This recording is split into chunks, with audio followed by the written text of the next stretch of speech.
All right. Hello, everyone.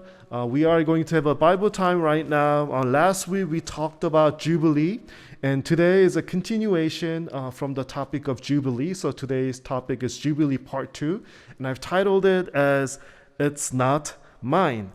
So we're going to do some quick review upon the material that we did yesterday. So simply, we're going to do some math together, and by doing so, we're going to have some review of what we talked about last week. Okay? Sabbath comes every how many years? 7 years, right?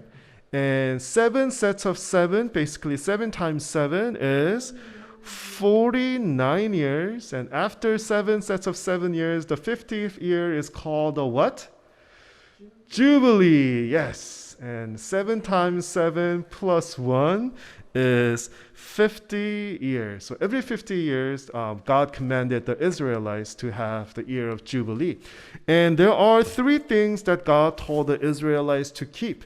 We're going to review those things really quickly. Go back and regain your land and free slaves and take care of the poor and the foreigners. So today is a continuation, and we're going to talk about the meaning of Jubilee and how we can apply it.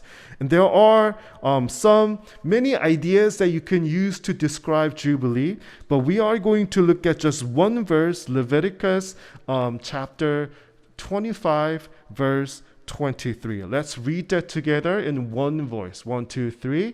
The land is mine, and you reside in my land as foreigners and strangers. So what does the Bible say that we are to become? Foreigners and strangers. Imagine taking a trip to a different country. Which country would you like to go? Personally, for me, I love going to Asia, and for the simple reason that things are usually cheap in Asia. I feel like I'm one of them, and I enjoy the food in Asia more than other countries. So if you travel to a different country, you are a foreigner and a stranger. Because you're a foreigner and a stranger, you act in certain ways because you don't live there, because you don't belong there. For example, you don't want to buy too much stuff for the sake of having. We don't live there, and you can't bring things over to where you live, so you can only buy the things that you can carry, and you don't want to buy anything that is big and heavy. Also, you know that you are not going to live there, so you don't want to try to buy a house or own a car. You just use things like the hotel room or the rental car for a little while, and you know that eventually you have to return everything and come back home empty-handed. Perhaps you can carry some shopping items that you bought, but most things you have to return and you cannot bring it back. So what verse 23 is telling us is that we need to live in this world, in your life, as a foreigner and a stranger. So you might be thinking to yourself, how do I live here as a foreigner and a stranger? What verse 23 is basically telling us is that we need to live as a good steward. What is a good steward? A steward is a person who manages the household according to the will of the owner. So you can think of it as a manager. You are simply managing the owner's house or the business, and you don't own it. Imagine you hire a manager for your house or for your work or for your business. Then all of a sudden, the manager thinks and behaves like he or she is the owner. As the owner, how would you feel? I would fire that person. I am the owner, and you are just a manager. In life, we like to own things. This is mine and that is mine. I'm not going to share. And we have that kind of attitude.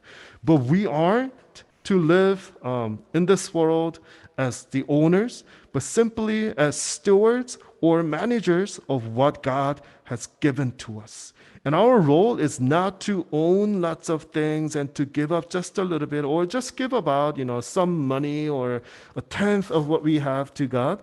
But our role in this world is to become a good manager and manage what God has given to us for God, for God's glory, and for His kingdom. I want you guys to think about the things that you have and things you worked hard for. Is that truly yours? Who gave your body and health so you can study, work, and have things? Who gave you time? Who gave you the energy? Who gave you the materials and other people's hard work? We haven't really earned anything. Things were given to us. And there is one of my favorite worship songs that goes like this: You give and you take away. You give and take away. My heart will choose to say, Lord, blessed be your name. In this world, you can have things. You can have your toys, computers, your notebooks, and you can, it's easy for us to think that it is ours, but really, nothing is ours. We can't really take anything beyond this life, and everything belongs to God. And God simply calls us to be a good steward and manager, so we use what we have for His works. So you simply say, whenever you are tempted to say, oh, that's mine, you simply say, Lord, it's not mine, it is yours. Do you know what the most precious thing in the world is? What is the single most precious thing in this world? I will say it's time. I am in my 30s, and I don't like the idea of exchanging my time for money because my time is much more precious. I am in my 30s, I am getting older, I'm starting to have some gray hair, but when I play basketball, I feel like my body is just not the same. Guess what? You guys listening to this sermon right now have more time than I do. You have the most amount of time, and you have what is most precious in this whole entire world, and I envy what you have. You have much to offer to God because you are young and you have so much time left in your life. Just as we sang in that offering song, let's make this confession. Lord, I offer my life to you, and I will become a good steward. And simply my question to ask is this: God, how can I serve you with what was given to me? I want you guys to repeat this question with me one more time together. How can I serve God with what was given to me?